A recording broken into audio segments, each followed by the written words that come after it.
하둘셋. 안녕하십니까. 3마이럴입니다.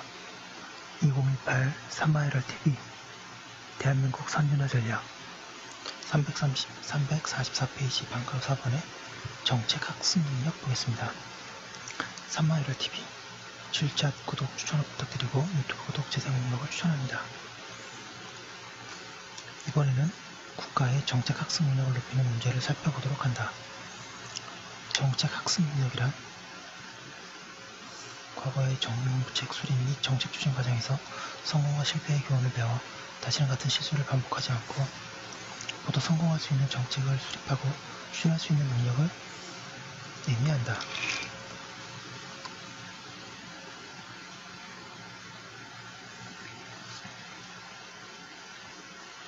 우리나라의 경우에는 그 학습 능력이 대단히 부족하다. 새로운 정부나 장관이 과거의 정책 경험에서 배우려 하지 않고 과거와 차별화하기에 급급하여 결과적으로 과거의 실수를 반복하는 경우가 일반적이다.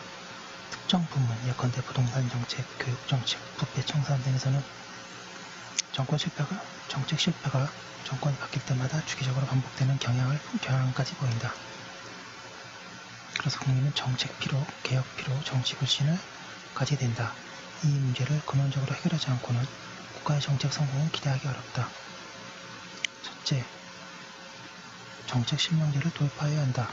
앞에서 국가의 정책 추진 능력을 높이려면 정책 실명제를 도입하여 정책 성과에 따른 보상제를 강화해야 한다고 주장하였다.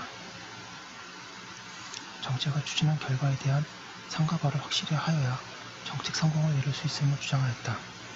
여기서는 국가의 정책 학습 능력을 높이기 위해서도 헌언하면 국가가 과거 정책의 성공과 실패를 배우기 위해서도 정책 실명제의 도입이 필요하다고 주장하는 바이다. 국가의 정책 학습 능력을 높이려면 주요 정책의 정책 구상자, 정책 추진자, 주책임자, 거조책임자 등의 명단과 더불어 정책의 수립과 집행 과정, 평가와 수행 과정 등을 모두 기록으로 남겨야 한다. 따라서 정책 실명제의 도입이 불가피하다. 정책 실명제를 통하여 정책의 입안과 수립, 추진 과정이 자세히 기록되어야 하며 346페이지 정책 결과에 대한 조직 내외의 평가 등이 소상히 기록으로 남아야 한다. 그래야 후임자가 유사한 정책을 입안하고 추진할 때에 귀중한 자료가 된다. 특히 앞에서 이야기한 정책 현장의 암묵지가 기록으로 많이 남을수록 좋다. 소위 현장의 정책 입안 및 정책 추진의 노하우, 일선 정책 책임자가 현장 경험에서 배운 교훈 등이 많이 기록될수록 좋다. 그 다음으로 생각할 수 있는 것은 국정 운영의 노하우, 정책 수립과 집행의 노하우를 체계적으로 정리하여 다음 정권의 정책 책임자나 차세대 정책 책임자에게 전달하는 일이다. 선진국에서는 일반적으로 두 가지 채널을 통하여 국정 운영의 암묵지와 정책 수립 및 추진의 노하우가 다음 정책 책임자에게 전달되고 있다.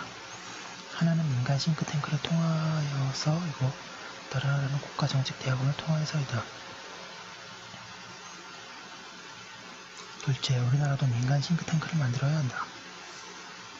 미국에는 브루킹스 연구소, 헤리티지 재단, 기업연구소, 국제전략연구소 등 수많은 민간 주도 국가정책연구소가 있다.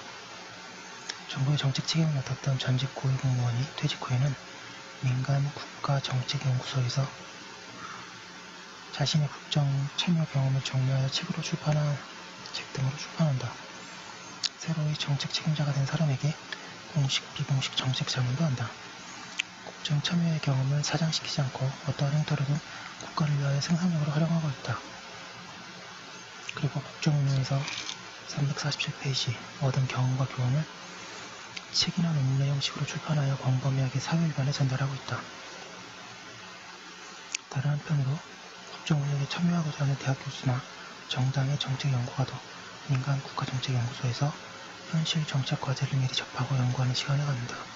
대학 등에서 하는 이론적이고 추상적인 연구만으로는 현실 정책 문제를 풀기에는 부족하기 때문이다. 이들 연구소에서는 이론과 실무를 결합하는 연구가 많기 때문에 이러한 연구에 참여하여야 나중에 국정을 책임지고 운영할 때에 큰 정책적 실수를 하지 않게 된다.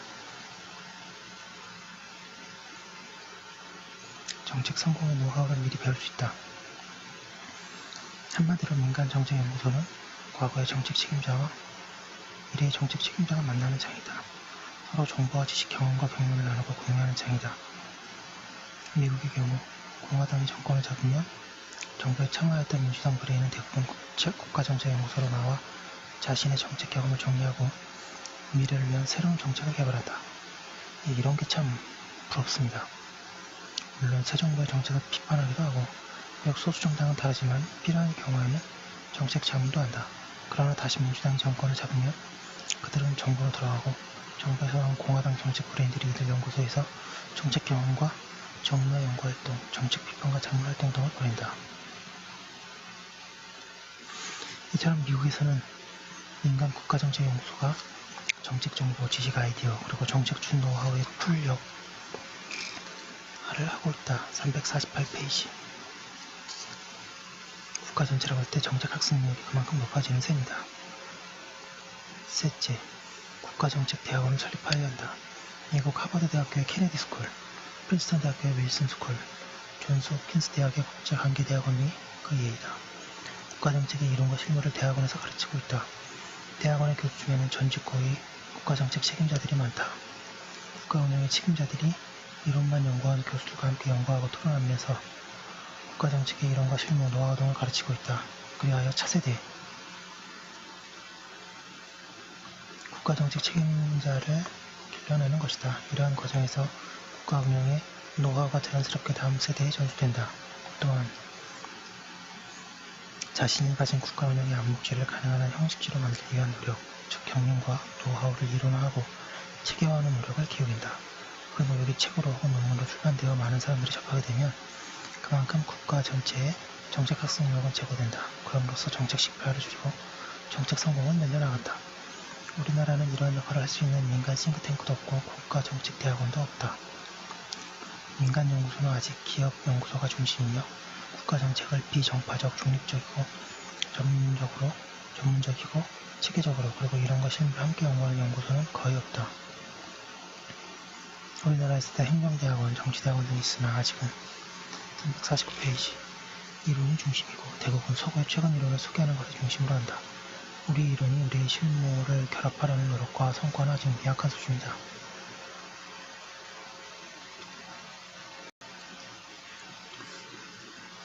교수진의 구성을 보면 쉽게 알 수 있다.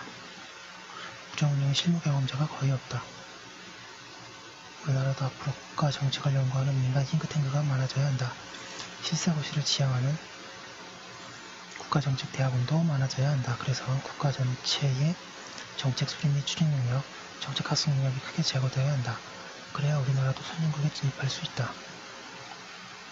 이상에서 21세기 세계화, 정보화 시대에 더욱 중요해지는 국가의 역할을 성공적으로 수행하기 위하여 필요한 국가 능력의 선진화 문제를 다루었다. 국가의 정책 개발 능력, 정책 추진 능력, 정책 학습 능력의 선진화의 문제를 다루었다. 다음에는 나라 선진화를 위해 또 하나의 축이 되는 시민사회 선진화 문화를 살펴보자 하면서 다음으로 넘어가는데요. 여기까지 한 거 올려두고 잠깐 쉬었다가 다음 것을 이어서 하도록 하겠습니다. 잠시만요.